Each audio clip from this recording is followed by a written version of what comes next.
그 유언장 큰아들 거, 둘째 아들 거 모두 가지고 나왔습니다. 네. 일단 첫째 아들이 받은 유언장을 볼까요? 지금 보시면 유언장, 나물주, 주민번호, 모든 재산 주겠다라고 어머니가 쓰신 건 맞습니다. 맞네요. 아, 근데 직접 이거 자필로. 유효할까요? 쓰셨습니까? 저 도장을 안 찍었네. 직접 쓰신 아니, 거죠? 도장, 뭐 이거는 도장이 없다. 밑에 이름을 이름이 썼는데. 서명을 대체할 수 있지 않나요? 저렇게 이름 쓰시면? 일단 첫째가 받은 것은 주민번호는 있지만 주소가 없습니다. 우리는 유언장에 사람이 손정혜라는 사람을 특정할 때 주민번호를 쓸 것을 요구하지 않고 이름과 주소를 꼭 써야 되는데 이름은 쓰셨지만 주소가 빠져 있어서 무효인 유언장이고요. 우와. 날인도 빠져 있습니다. 그러네. 첫째 아들 것은 무효입니다. 둘째 아들 걸 한번 살펴볼까요? 예. 옆에 보시면 유언장 그리고 주소 화천동 1-1까지 정확하게 쓰셨습니다. 예. 만약에 아파트라면 101동 1001호까지 특정해서 쓰셔야 되니까 주소도 잘 쓰셨고요. 주민번호 없어도 유효합니다. 그런데 심각한 문제가 있죠. 뭐가? 이 유언장은 자필 증서 방식인데요. 컴퓨터로 썼습니다. 어머니가 손으로 직접 자필로 써야 되는데 컴퓨터로 썼기 때문에 무효입니다. 도장이 있어도요? 도장이 있다고 하더라도 우리 자필 증서에 대한 유언은 전문, 연연일, 주소, 성명까지 이 유언을 하시는 분이 직접 자필로 서명하고 쓰셔야 유효합니다. 연세가 많아서 글씨를 잘 못 쓰시면 어떡해요?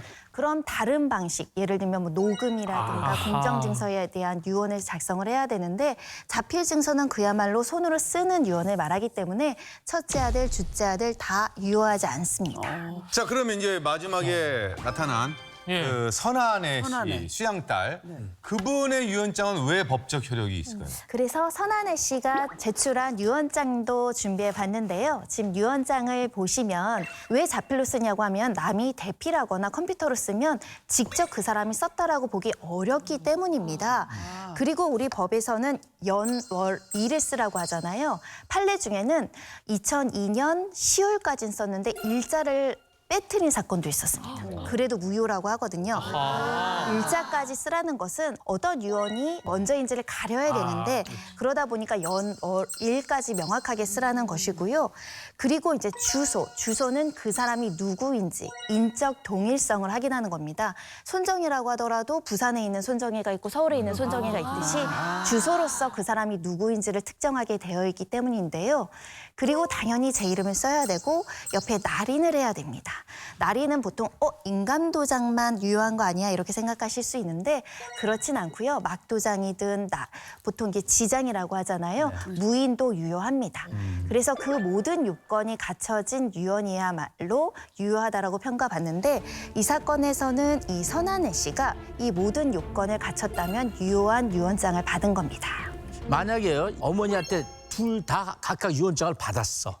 근데 이제 이게 제대로 작성이 돼서 법적 효력이 있다면은 그렇다면 이건 어떻게 되는 거예요? 그렇게 됐을 때는 아까 말씀드렸다시피 순서상 가장 나중에 적힌 유언장이 이제 효력을 발휘를 하게 되고요. 그래서 뭐 예를 들어서 뭐 딸에게 강남 아파트를 증여를 해주겠다라고 했을 때 근데 이후에 아니 뭐 아들에게 증여를 해주겠다 이렇게 이제 만약에 유언을 남기게 되면 그러면 이 앞에 있었던 그 딸에게 주겠다라고 했던 유언은 효력이 없게 됩니다.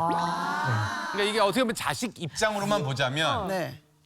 좀 섭섭할 수도 있죠. 좀 만약에 서운하죠. 뭔가 제3의 누군가에게 간다면. 네. 네. 자식들 입장에서는 상속에 대한 기대를 했는데 상속을 받지 못하게 된다면 억울한 마음도 있을 수 있는데요. 하지만 이렇게 제3자에게 유효한 유언장을 작성했다고 한다면 유언도 효력을 발생합니다. 하지만 이런 경우를 대비해서 우리 민법은 유류분 반환 청구라고 해서 최소한도의 상속 지분을 확보해주는 제도가 있기 때문에 첫째 아들, 둘째 아들 모두 본인의 법정 상속분의 2분의 1 그리고 또는 3분의 1까지 유류분 반환 청구를 할 수 있습니다. 네.